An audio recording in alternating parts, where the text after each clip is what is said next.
여호수아 10장이고요. 제가 6절 말씀을 읽고 말씀을 나눕니다. 기본 사람들이 길갈 지점에 사람을 보내어 여호수아에게 전하되 당신의 종들 돕기를 더디게 하지 마시고 속히 우리에게 올라와 우리를 보았소서. 산지에 거주하는 아모리 사람의 왕들이 다 모여 우리를 치나이다. 아멘. 사명자는 이제 영적인 싸움을 해야 되잖아요. 실제적으로 각자에게 주어져 있는 사명의 현장, 사명의 자리가 있을 텐데 어떻게 싸워야 되나, 무엇을 위해 싸워야 되나, 무엇을 가지고 싸워야 되나 질문을 던져보면 거룩으로 전쟁을 해야 한다는 거죠. 오늘의 여호수아 10장은 굉장히 난해한 사실은 본문이고 이 10장을 어떻게 이해하는가에 따라서 저희가 전체 신명기 역사서인 여호수아에서부터 열왕기 상하를 이해하는데 매우 중요한 키포인트가 될 수 있는 장입니다. 여호수아 10장과 11장은 가나안 족속 중에 이스라엘과 이제 화친 조약을 어제 맺었잖아요. 기브온 족속이 꾀를 내서 속여서 화친 조약을 맺어요. 약속을 파기할 수 없었죠. 여호수아는 그들을 받아들여요. 그죠? 그런데 가나안에 다른 족속들이 또 있잖아요. 그중에 아모리 족속 5왕들이 기브온을 공격하는 내용을 소개해요. 왜? 기브온 족속이 만만한 족속이 아니었거든요. 힘도 세고 성도 큰 성을 가지고 있었어요. 그를 공격한다는 건 대단히 중요한 상징적인 의미가 있는 거죠. 그래서 이에 기브온 족속이 여호수아에게 도움을 당연히 요청하게 되고 여호수아는 기브온을 돕게 돼요. 이를 계기로 해서 이 전쟁을 일으켰던 아모리 5왕을 완전히 진멸하고 그들의 모든 땅을 다 차지를 합니다. 이때 등장하는 단어가 진멸이라고 하는 히브리어 헤렘인데 신명기 역사서에서 정말 중요하게 다루어지는 단어거든요. 동시에 이제 지금까지도 이 단어가 논란의 중심에 있는 단어 가운데 하나입니다. 과연 하나님께서 진멸하라고 명령을 내리신 것이 맞는가 이 말이죠. 어떻게 하나님이 어린아이까지 짐승에 이르기까지 모두 다 전멸이라는 뜻을 가지고 있거든요. 다 전멸시킬 수가 있는가? 과연 이런 하나님이 살아계신 하나님인가? 사랑의 하나님인가? 이런 질문을 당연히 우리는 던질 수밖에 없잖아요. 이토록 잔인한 명령을 내리실 수 있을까? 정말 여호수아가 가나안 족속들을 진멸한 것이 맞나? 우리는 어떻게 이 진멸이라고 하는 헤렘이라고 하는 단어를 받아들여야 되는가? 이게 사실은 10장과 11장에서 우리가 해결을 해야 할 이것이 해결되어야 신명기 역사서를 이해할 수 있는 중요한 해답을 우리가 갖게 되는 거거든요. 그렇게 이 질문을 품고 묵상을 오늘 함께 나누려고 하는 겁니다.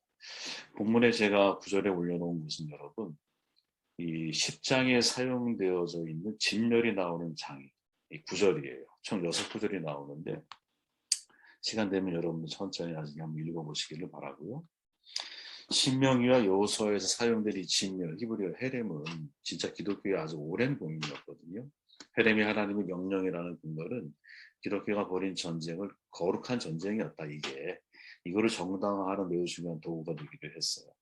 그래서 이 헤렘이라는 단어는 구약 성서에서만 80회가 사용이 되어지는데 그중에 신명기 역사서는 여호수아부터 해서 열왕기서까지 이게 신명기 역사서인데 이 신명기 역사서에서만 49번이 사용이 돼요. 근데 그 중에서 여호수아에만 27번, 27번이 사용이 되는데 또 그 27번 중에서도 오늘 우리가 읽었던 10장에서만 6번, 다음 장에서 4번, 이 2장을 합치면 10번이 사용이 되어져요. 그러니까 전부 다 여기서 나왔다. 이렇게 생각하면 되는 거죠. 실제로 여호수아서를 역사적 사실로 받아들인 교회들 때문에 자신의 헤렘은 기독교 역사에서 돌이킬 수 없는 비극을 불러왔거든요. 이게 진짜 무서운 일인 거예요. 왜 이 단어를 어떻게 이해하는가에 따라서 비극이 벌어질 수도 있고 하나님의 뜻이 실현될 수도 있는 건데 예를 들어 미국의 아메리칸 인디언들을 학살할 때 회중교회 그 당시 유명한 분이죠. 코튼 매너라고 하는 훌륭한 인격을 가지고 있는 분이셨대요. 그런데 이분이 이 진멸이라고 하는 단어를 거룩한 전쟁으로 그대로 적용을 한 거야. 그래서 인디안 원주민들을 학살하는 일이 정당화된 거죠. 정당화된 거예요. 그죠? 굉장히 비참한 일이죠. 이스라엘이 가나안 정복에 앞서 주어진 신명기 모세를 통해 말씀하잖아요. 야, 호흡이 있는 자를 하나도 살리지 말라. 이 명령을 도대체 우리는 어떻게 해석을 해야 할까? 이 헤렘의 명령은 제일 먼저 모세에게 주어지죠. 신명기 7장에 보면 내 하나님 여호와께서 너를 인도하사 내가 가서 차지할 땅으로 들어가라. 그리고 내 하나님 여호와께서 그들을 내게 넘겨 내게 치게 하시리니 그때에 너는 그들을 진멸할 것이라. 그들과 어떤 언약도 하지 말 것이고 그들을 불쌍히 여기지도 말아라. 야, 과연 하나님이 이런 명령을 내리실 수 있을까? 신약적 개념으로 이해를 해보면 도무지 이해하기 어려운 내용이거든요. 그래서 해석을 잘해야 한다는 거죠. 이 명령에 따라서 여호수아는 가나안 시민들을 상대로 조직적으로 학살을 감행을 해요. 학살이라는 표현이 맞아요. 왜? 헤렘, 진멸을 하니까. 남녀노소는 물론이고 가축들까지 다 진멸을 하죠. 6장 21절에 보면 그 성 안에 있는 모든 것을 온전히 바치되 남녀노소와 소와 양과 나귀를 칼날로 멸하니라. 여호수아에 있는 말씀이거든요. 그리고 여호수아에서 여러분 우리가 아이성 아간의 이야기 들어봤잖아요. 아간의 실패의 원인이 뭐냐? 헤렘을 하지 않았기 때문이다. 이렇게 또 기록을 해요. 그리고 이 헤렘이 6번 사용된 이 오늘 본문 여호수아 10장의 마지막 구절은 어떻게 결론을 내리냐면 여호수아가 온 땅 곧 산지와 남방과 평지와 경사지와 그 모든 왕을 쳐서 하나도 남기지 않고 호흡 있는 자는 진멸하였으니 이스라엘의 하나님 야훼의 명령하신 것과 같았더라. 모세에게 한 명령을 여호수아가 그대로 실행에 옮기고 있는 거죠. 이게 정말 맞는 말이냐? 정말 하나님의 뜻이 여기에 맞춰져 있는 거냐? 이런 질문을 가지고 사실은 그 신명기 역사서의 후반부를 읽어보면 불행 중 다행인지는 모르겠지만 이 여호수아가 진멸했다라고 이야기하는 족속들이 사사기에서는 아주 건재하게 등장을 하거든요. 사사기 3장에 보면 그러므로 이스라엘 자손은 가나안 족속과 헷 족속과 아모리 족속과 살아남아 있죠. 그죠? 살아남아 있잖아요. 그들의 딸들을 맞아 아내를 삼고 자기 딸들을 그들의 아들들에게 주고 또 그들의 신들을 섬겼다. 살아남았을 뿐만이 아니라 사실은 대단히 중요한 군사 임무를 맡기까지 하거든요. 그 증거가 뭡니까? 다윗의 참 중요한 역할을 했던 사람이 우리아잖아요. 우리아는 햇사람 우리아의 아내 바세라 이렇게 성경이 표현하거든요. 그는 햇사람이었어요. 다윗에게 매우 중요한 장군 역할, 군사적 임무를 감당하는 사람이거든요. 솔로몬 시대에 가보면 여러분 역대하에 가보면 이렇게 말해요. 이스라엘 다리 안에 헷 족속과 아모리 족속과 브리스 족속 쭉 나오면서 이스라엘 자손이 그들을 멸하지 않았으므로 그 땅에 남아있는 그들의 자손들을 솔로몬이 역군으로 삼았다. 역군으로 삼았다. 이렇게 말을 하거든요. 그러니까 성경 자체에도 진멸에 대한 서로 다른 견해가 존재를 해요. 그렇기 때문에 여호수아의 지휘 아래서 가나안 족속에게 행해진 진멸 명령과 실행에 대한 이야기는 반드시 우리가 다시 해석을 해야 한다라는 거죠. 왜? 위에는 진멸했다라고 이야기를 하는데 후반부에 가면 살아있어. 심지어 이스라엘 사회의 중요한 요직을 맡는 자리에까지 그들은 아주 골고루 다 퍼져 있는 사람들이 되었어요. 물론 이것이 문제가 돼서 바벨론 포로가 사실은 시작이 되었겠지만 어쨌든 진멸이라는 명령이 인종 청소의 명령으로다가 사실은 여기서는 소개되고 있지만 실제는 그렇지 않았다라는 거죠. 어떻게 이해해야 할까? 저는 그 해답을 이제 신명기 7장에서 이제 읽어보면 내 하나님 여호와께서 너를 인도하사 내가 차지할 땅으로 들어가서 쭉 나오다가 그들과 혼인하지 말지니 내 딸을 그들의 아들들에게 주지 말 것이고 그들의 딸도 내 며느리로 삼지 말 것은 그가 내 아들을 유혹해서 여호와를 떠나고 다른 신들을 섬기게 하므로 여호와께서 너희에게 진노하사 갑자기 너희를 멸하실 것임이니라. 아멘. 신학자 중에서 여러분 이렇게 참 공감이 많이 가는 분들이 몇 분 계세요. 그중에 구약 신학자 왕대일 교수라는 분이 감리교 신학자인데 이제 구약의 신명기적 역사선을 이해하기 위해서는 반드시 두 가지를 알아야 한다. 이렇게 말을 해요. 이게 뭐냐? 쉐마와 헤렘이라는 거예요. 우리가 지금 믿은 거 신명기 7장이잖아요, 여러분. 근데 신명기 6장에 가면 나오는 말이 뭐냐? 이스라엘아 들으라. 주는 우리 하나님이시요. 주는 오직 한 분이시니 너는 마음을 다하고 뜻을 다하고 힘을 다하여 주 너의 하나님을 사랑해라. 성공에 이르는 열쇠가 뭐냐? 신앙이니 한 분 하나님을 사랑하는 이다 하는 거죠. 그죠? 말씀을 떠나지 않고 묵상하고 그 말씀을 실천에 옮기는 일. 여호수아 1장 5절 9절에 나오잖아요. 실천에 옮기는 일. 그래서 가나안 땅에 들어가고 가나안에서 살아야 할 사람들은 반드시 이 쉐마를 간직해야만 하는 거죠.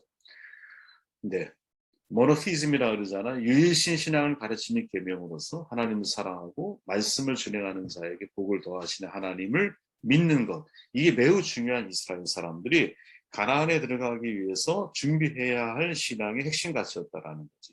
반면에 하나님 외에 다른 신을 섬기고 하나님의 말씀을 반대로 어기고 하나님의 뜻이 아니라 사람의 뜻을 존중히 여기는 시대에는 하나님께서 반드시 칼과 기근과 재앙과 연병으로 그 땅을 치셨다라고 보고를 하는 거예요. 이게 두 가지 흐름이라는 거예요. 그래서 신명기 역사서를 이끌어가는 한 사상이 쉐마라면 또 다른 사상은 헤렘이라는 거지. 쉐마와 이 헤렘, 진멸이라고 하는 이 개념은 동전의 앞뒤 양면과 같다라는 거예요. 그러니까 하나님에 대한 긍정적인 이미지가 하나님을 사랑하는 것, 이게 하나님에 대한 긍정적인 이미지라면 부정적인 이미지는 뭐냐? 하나님을 사랑하지 않는 자에 대한 배타적인 거부를 갖는 것. 이게 헤렘이라는 거죠. 그리고 이 헤렘이란 말이 사용되어지는 맥락, 그러니까 헤렘이란 단어가 사용되어지는 맥락을 볼 때 이것은 항상 어디에 나오느냐? 하나님의 거룩한 전쟁에 등장한다. 거룩한 전쟁에. 그래서 그 당시의 지도자들, 예를 들어 여호수아, 사사, 혹은 뭐 사울, 다윗 같은 군사 지도자들이 이 헤렘에 대해서 철저하게 사시는 마음을 염두에 두고 하나님의 사랑에 대한 표현, 하나님의 사랑, 말씀을 준행해 나아가는 일, 이거를 감당을 해야 했다는 거죠. 그렇게 사실은 헤렘은 영적인 삶을 살아가기 위해서 하나님이 주신 예방 조치이고 일종의 신학적인 선언이라고 이 왕대의 것을 이야기해요. 쉽게 말하면 뭐냐 여러분, 하나님이 진짜 원했던 것은 쉐마, 들으라. 하나님을 사랑하고 말씀을 준행하는 거야. 근데 이 말씀과 하나님을 사랑하는 일을 우리가 잘 못하게 되면 어떻게 돼? 세상에 내가 어떻게 속하게 돼. 거룩성을 잃어버려. 그러면 이것에 대한 예방 조치적인 선언이 뭐냐? 진멸해라. 이렇게 나왔다라는 거지. 그래서 여러분, 쉐마는 신명기 6장에 나오는 것이고요. 헤렘이라고 하는 말은 신명기 7장에 나오는 거야. 그러니까 순서적으로 놓고 볼 때 쉐마를 위해서 헤렘이 나온 거야. 헤렘을 위해서 쉐마가 나온 것이야. 그래서 구약학자죠. 박준서 교수에 의하면 이렇게 말해요. 눈으로 한번 읽어보세요. 신명기의 진멸법은 언제나 가나안 원주민들의 우상 숭배에 오염되지 말라라는 경고의 말씀과 연계되어져 있다. 이렇게 말합니다. 그래서 신명기 여러분 7장 2절 우리가 아까 읽었잖아요. 신명기 7장 2절에서 3절로 연결되어질 때 신명기 7장 1절 2절은 뭐냐? 가나안 족속을 완전히 우리가 진멸할 것을 명령하면서 3절로 넘어갈 때는 뭐라고 말하느냐? 그들과 혼인하지 말아라. 내 딸을 그들의 아들에게 주지 말 것이요. 그들의 딸로 내 며느리를 삼지 말라. 라는 내용을 강조하고 있다는 거지. 생각해 보세요, 여러분. 원주민들을 다 전멸했다면 이스라엘의 아들과 딸들이 결혼할 원주민이 어디에 있겠어? 그죠? 없는 거지 사실. 다 전멸했는데 어떻게 아들, 딸들이 있어요. 그런데 7장 2절 진멸법의 의도와 목적은 가나안의 원주민을 모두 죽이는 데 있는 것이 아니라 그들과 상호 결혼, 그리고 문화적인 접촉. 그래서 신앙이 변질되어지는 것, 혼합적인 신앙인으로 빠져가는 것, 여기에 대해서 경계적인 발언이 사실은 이 신명기 7장 이 진멸법 속에 담겨있는 중요한 메시지라는 거죠. 만일 너희들이 그렇게 잘못 행동하게 되면 하나님께서 이 민족들을 내 앞에서 조금씩 쫓아내시리라. 이걸 우리가 이해하고 있어야 된다. 정리해 보면 신명기 진멸법이라고 하는 이 헤렘이라고 하는 것은 이스라엘 신앙이 오염되지 않도록 방지하고 그 신앙의 순수함을 지키기 위해서 관한 문제, 우리를 얘기하면 세상이겠죠. 이 세상과 교류를 하되 나의 순수한 하나님을 향한 신앙과 열정과 하나님을 향한 사랑하는 마음과 말씀에 대한 준행 능력 같은 것들을 절대로 잊어버리면 안 된다. 라는 핵심 가치가 들어있다는 거죠. 진멸을 학살로 이해하면 여러분 중세시대를 경험하게 되는 거예요. 그죠? 이게 참 우리가 잘 이해해야 할. 유럽이 남미를 점령할 때나 미국 청교도들 플러스 들어왔던 사람들이 인디아나 원주민들을 학살했던 것이나 수많은 식민지 제국주의 시대에 유럽 사람들이 이 아시아에 얼마나 많은 나라를 지배했어요. 근데 그거 아세요? 그들이 지배했던 모든 나라들은 크리스찬 기독교 국가로 유지되는 나라가 거의 없어요. 왜 기독교 국가가 지배를 했었는데 그들이 떠나고 났더니 하나님을 버리는 신앙인이 됐을까? 하나님을 버리는 사람들이 되었을까? 그 이유를 진지하게 우리는 고민해 봐야 되거든요. 삶을 통해 하나님이 그들 가운데 전달이 안 된 거지. 그들을 보니까 하나님을 믿고 싶지 않다라는 거지. 그죠? 영국이 지배했던 인도는 여러분 엄청난 종교가 그 안에 우상신들이 있잖아요. 어떻게 기독교 국가가 지배를 했는데 그들이 떠나니까 기독교를 오히려 그들은 뭐랄까 배타적인 마음으로 거부하고 살아갈 수 있습니다. 그 이유를 진지하게 물어야 되거든요. 이 헤렘에 대한 잘못된 이해가 만들어낸 뭐랄까요? 폐해라 그럴까? 이렇게 저는 생각이 돼요. 8절 말씀 읽고 말씀 정돈해 볼게요. 그때 여호와께서 여호수아에게 이르시되 그들을 두려워하지 말라. 내가 그들을 내 손에 넘겨주었으니 그들 중에서 한 사람도 너를 당할 자 없으리라 하신지라. 아멘. 자, 호흡이 있는 자를 하나도 살리지 말라. 신명기 24개 말씀이었죠. 헤렘 명령을 우리가 어떻게 그러면 해석을 해야 할까? 이 헤렘이라고 하는 명령은 신명기 역사 가족 관점에서 이해를 해야 한다라고 정돈을 했죠.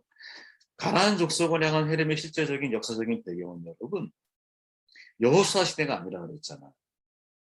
그때는 이제 BC 13세기, 기원전 13세기가 아니라 기원전 7세기, 즉 요시아 왕 때 이 여호수아에 대한 새로운 이해를 가지고 이 여호수아서가 만들어진 거거든요.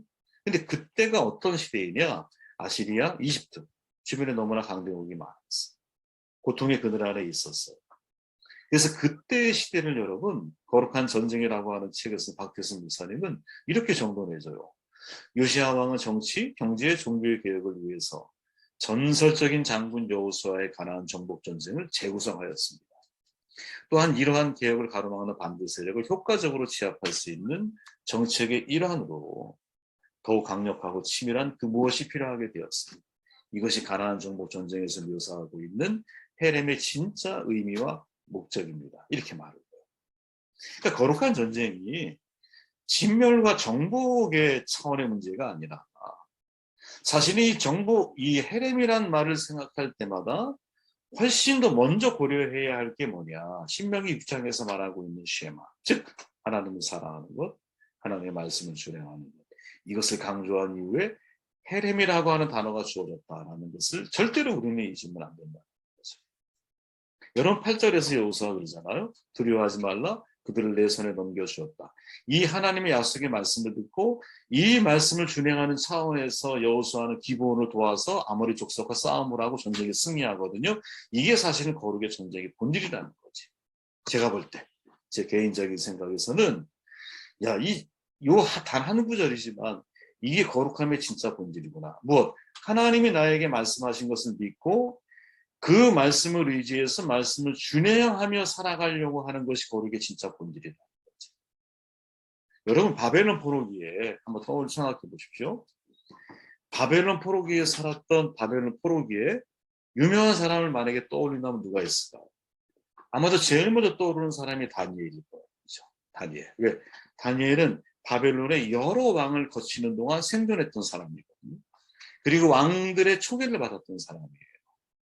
그 시대의 모사이자 전략가이자 우리를 얘기하면 한 나라의 정말 총리와 같은 역할을 감당했던 왕이 바뀌더라도 그는 생존했던 사람이다. 굉장한 사람이죠. 근데 이 다니엘이 뭐라고 말해요? 다니엘은 뜻을 정하여 왕의 음식과 그가 마시는 포도주로 자기를 더럽히지 아니하리라 하고 다니엘은 바벨론을 대항해서 싸워요. 어떻게 싸워요? 거룩함으로 싸웁니다. 이게 바벨론 시대에 이 여호수아가 쓰여지고 있는 바로 그 비슷한 시기에 벌어지고 있는 일이에요. 그죠? 바벨론을 대항해 싸워. 근데 뭐로 싸우느냐? 거룩함으로 싸운다는 거지. 뜻을 정해서 나를 구별해요. 그리고 더럽히지 않기 위해서 노력을 해요. 그리고 그것을 실행에 옮겨요. 그 결과 어떤 일이 벌어지냐? 열흘이 지나고 났더니 왕의 음식을 먹는 다른 소년보다 더 아름다워지고 더 윤택한 모습을 보여요. 삶을 통해 증명해내는 거지. 다니엘의 세 친구의 말이죠, 여러분. 사드락 메삭 아벳느고예요. 왕이여, 우리가 섬기는 하나님이 계시다면 우리를 맹렬히 타는 풀무불 가운데서 능히 건져내시겠고 왕의 손에서도 건져내실 겁니다. 그렇게 하지 아니하실지라도 왕이여, 우리가 왕의 신들을 섬기지 아니하고 왕이 세우신 그 신상에 절하지도 아니할 줄을 아옵소서. 싸우죠. 뭐로 싸워요? 나의 거룩한 믿음으로 싸웁니다. 하나님이 나를 건져내지 않는다 하실지라도 하나님은 살아계신 것입니다. 이 신앙 가지고 우상에 절을 하게 만들었던 사람들을 대상으로 싸워서 결국 누가 이겨요? 이들이 이기는 거야. 이들을 넘어뜨리려고 했던 바벨론의 신하들은 오히려 풀무불에 던져져요. 그죠? 그러니까 진짜 하나님이 우리에게 말씀하는 헤렘이라고 하는 단어 속에 숨겨져 있는 거룩한 전쟁이 진멸하는 거냐, 아니면 거룩한 전쟁이 하나님 한 분만을 위한 나의 삶을 구별해서 거룩으로 전쟁을 해가는 거냐. 저는 후자라고 믿는 거예요. 이 개념을 잘 이해해야 한다. 전쟁에서는 진실이 첫 번째 희생자다. 제가 참 공감을 많이 하는 말과 그리스 시인 아리스킬로스의 말이죠. 대단히 의미심장. 전쟁의 역사잖아요. 전쟁은 사람에 의해 사람을 향해 일어나요. 그죠? 헤렘이라고 하는 이 한 단어가 기독교 아래서 그 의도와 목적이 잘못 이해되어지면서 거룩한 성전이라는 명목으로 사람들을 죽이고 땅을 지배하고 원주민들을 학살하고 인종청소를 하는 일들이 기독교 교회사에서는 수없이 많이 반복이 되고 있어요. 지금도 이런 일이 일어나고 있어요. 진실이 희생되는 순간이죠. 헤렘의 진실이 희생되는 순간이라고 저는 봐요. 헤렘이라고 하는 단어는 여러분 쉐마 뒤에 나와요. 쉐마 뒤에. 6장이 쉐마고 헤렘은 7장에 나와요. 그러니까 하나님을 사랑하고 말씀을 준행하기 위해서 내가 세상적인 것들과 거룩한 전쟁, 이때 거룩한 전쟁은 칼 들고 나가서 싸워서 진멸해라 이 말이 아니라 바벨론 포로기를 살았던 다니엘과 세 친구처럼 내가 내 자신을 구별해서 거룩으로다가 전쟁을 하라는 거지. 거룩으로. 하나님을 향한 사랑으로다가 전쟁을 하라는 거지. 그죠? 그렇게 이 헤렘이라고 하는 단어를 제대로 이해하지 못하면 우리는 거룩한 전쟁을 칼싸움으로 이해를 하기 쉽고 정보로 이해를 하기 쉽지만 헤렘이라는 단어가 쉐마의 연장선에서 이해를 하고 이 거룩한 전쟁이 거룩으로다가 전쟁을 하고 거룩으로다가 싸우는 거라는 사실을 내가 믿는다면 세상은 전혀 다른 방식으로 하나님이 우리를 통해 세상을 바꾸시는 일들이 분명히 주어지지 않겠나. 이 은혜가 저와 여러분들의 삶 가운데 있기를 바랍니다.